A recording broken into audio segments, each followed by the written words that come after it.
Cuando se piensa en un sistema automático actual, pensamos por ejemplo en una línea de producción de coches, donde existen brazos robóticos y una cinta transportadora que ayudan a ensamblar cada parte del coche. Pues esta tecnología ya existía desde los años 50, donde fue creado el primer brazo robótico, este con la única diferencia de que no usaba sensores. Igual por esas épocas, entre los años 40, las industrias usaban sistemas neumáticos, que aunque no eran procesos 100% automáticos, estos eran semiautomáticos.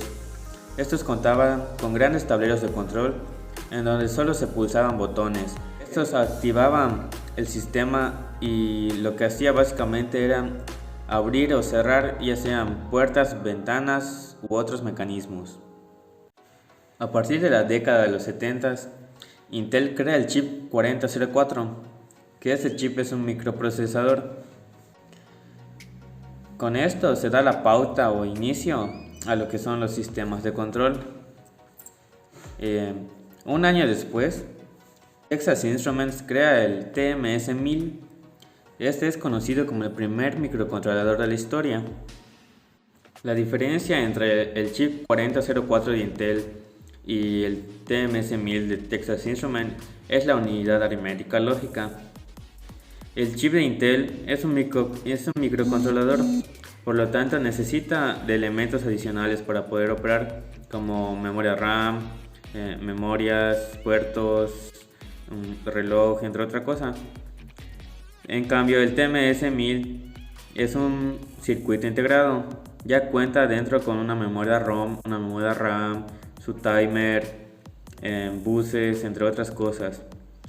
Y esto no significa que el TMS-1000 sea mejor. Básicamente, para lo que tú lo requieras, es el que tú vas a escoger. Depende de qué área quieras aplicarlo. Uno de los primeros usos del TMS-1000 fue en Japón, más concretamente en la industria automovilística de los japoneses.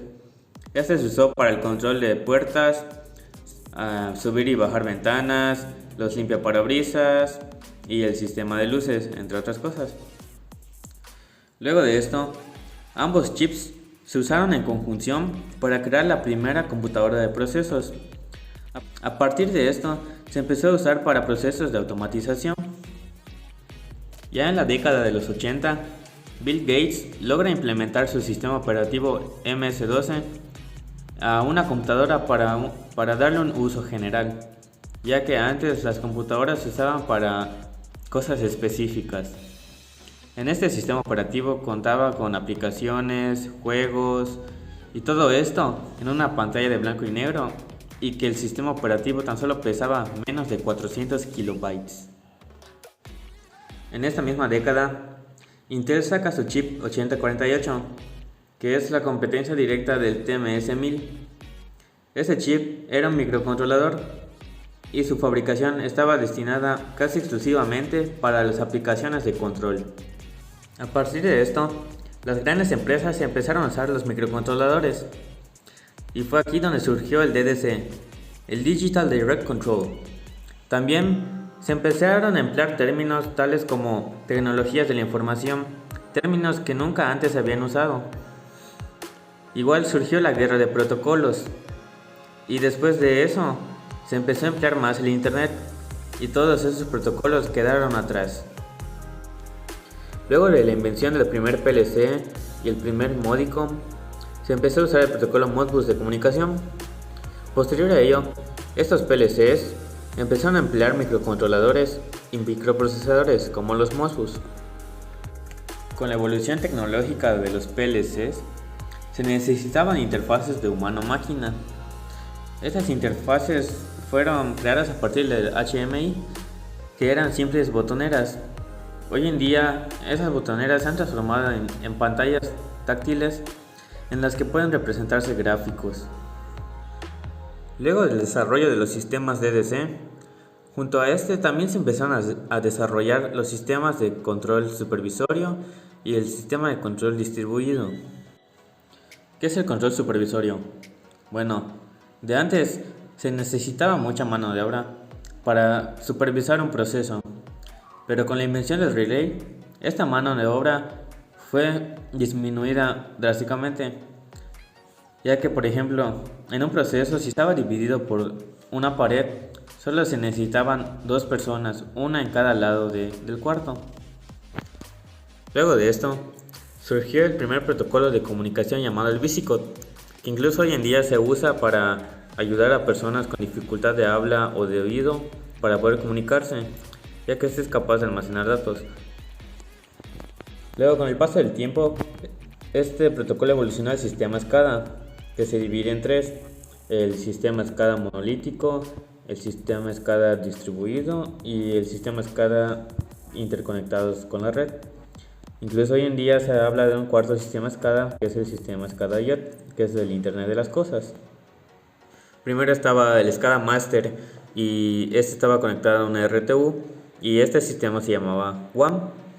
Después, con el paso del tiempo, evolucionó a SCADA distribuido y este, que era denominado WAN, pasó a LAN, y este sistema LAN estaba conectado a diferentes puntos de control y a diferentes RTUs, y estos puntos de control estaban a su vez conectados con la WAN, que ayudaba a conectarlos con diferentes servidores.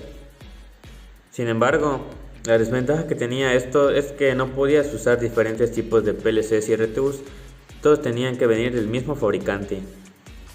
Luego de eso surgió la tercera generación de SCADA, que es la Networked, y esta estaba conectada a la red.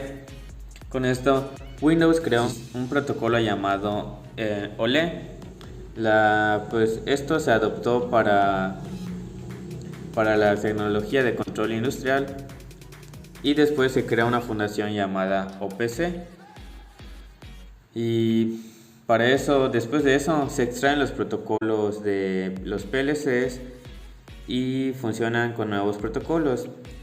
SCADA contaba con muchos protocolos de comunicación, debido a que tenía varias jerarquías, y pues por la década de los 90 SCADA se quedó estancada. Esta se ve con la necesidad de crear un sistema más práctico. Ya para que esta pueda desarrollarse de manera más eficiente, se tenía que contemplar cada jerarquía del sistema. Pero debido a su sistema de jerarquías, estas las hacía vulnerables en el tema de seguridad. Entonces, luego de esto surge el sistema de control distribuido, que básicamente hacía la misma función que un sistema SCADA. La principal diferencia entre el sistema de control distribuido y el sistema SCADA es que en el sistema de control distribuido se usaba el mismo software del fabricante, y claro, esta era una gran ventaja. Este también usaba Ethernet y tenía estandarizados los protocolos de Profinet o Profibus. Y esta es otra ventaja que tenía el sistema de control distribuido ante el SCADA, porque contaba con menos niveles jerárquicos. También otra ventaja de este sistema es que tenía un acceso más sencillo al Internet de las Cosas.